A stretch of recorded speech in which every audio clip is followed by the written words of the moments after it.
Doctor Vishnuvardhan ಪುಣ್ಯಭೂಮಿ trust ವತಿಯಿಂದ ರಾಜು ಗೌಡರ ನೇತೃತ್ವದಲ್ಲಿ ಪ್ರೆಸ್ ಮೀಟನ್ನು ಮಾಡಿದ್ದೀವಿ. ಕಾರಣ ಏನಪ್ಪ ಅಂತಂದರೆ, ಈಗಾಗಲೇ 10 ಗುಂಟೆ ಪುಣ್ಯಭೂಮಿಯ ವಿಷ್ಣುವರ್ಧನ್ರವರ ಸ್ಮಾರಕ ನಿರ್ಮಾಣಕ್ಕೆ ಹೋರಾಟ 2009ರಿಂದ ಹೋರಾಟವನ್ನು ಮಾಡ್ಕೊಂಡು ಬಂದಿರುವಂಥ ನಮ್ಮ ರಾಜು ಗೌಡರು ಪರವಾಗಿ ನಾವೆಲ್ಲ ವಿಷ್ಣು ಅಭಿಮಾನಿಗಳು ಒಂದು ಪ್ರೆಸ್ ಮೀಟನ್ನು ಇಟ್ಕೊಂಡಿದ್ದೀವಿ. ಈಗಾಗಲೇ ಸರ್ಕಾರ ಭಾಳ ಒಂದು ತಡವಾದ ನಿರ್ಧಾರವನ್ನು ಮಾಡ್ತಾ ಇದೆ ವಿಷ್ಣುವರ್ಧನ್ರವರ ವಿಷಯದಲ್ಲಿ.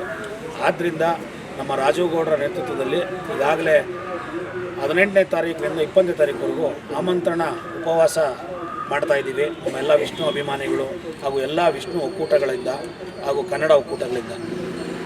ಈಗ ಜಿಲ್ಲಾಧಿಕಾರಿಗಳಾದಂಥ 2 ವರ್ಷ ಹಿಂದೆ ಇದ್ದಂಥ ಜಿಲ್ಲಾಧಿಕಾರಿಗಳು ಶಂಕರ್ರವರು ರಾಜು ಗೌಡರ ನೇತೃತ್ವದಲ್ಲಿ ಸಂಧಾನ ಸಭೆ ಮಾಡ್ತಾರೆ. ಅಭಿಮಾನ್ ಸ್ಟುಡಿಯೋ ಮಾಲೀಕರು ಹಾಗೂ ರಾಜು ಗೌಡರು ಜಿಲ್ಲಾಧಿಕಾರಿಗಳು ಏನು ಅಭಿಮಾನ್ ಸ್ಟುಡಿಯೋ ಜಮೀನಿದೆ, ಆ ಜಮೀನಲ್ಲಿ 10 ಗುಂಟೆ ಜಾಗ ವಿಷ್ಣುವರ್ಧನ್ ಸ್ಮಾರಕಕ್ಕೆ ಬಿಟ್ಕೊಡ್ಬೇಕು ಅಂತೇಳಿ ಕೇಳಿದಾಗ ಇವರು ಅಭಿಮಾನ್ ಸ್ಟುಡಿಯೋದವರು ಲಿಖಿತ ಮುಖಾಂತರ ರಾಜು ಗೌಡರ ಸಮ್ಮುಖದಲ್ಲಿ ಬರ್ಕೊಡ್ತಾರೆ ಜಾಗವನ್ನು.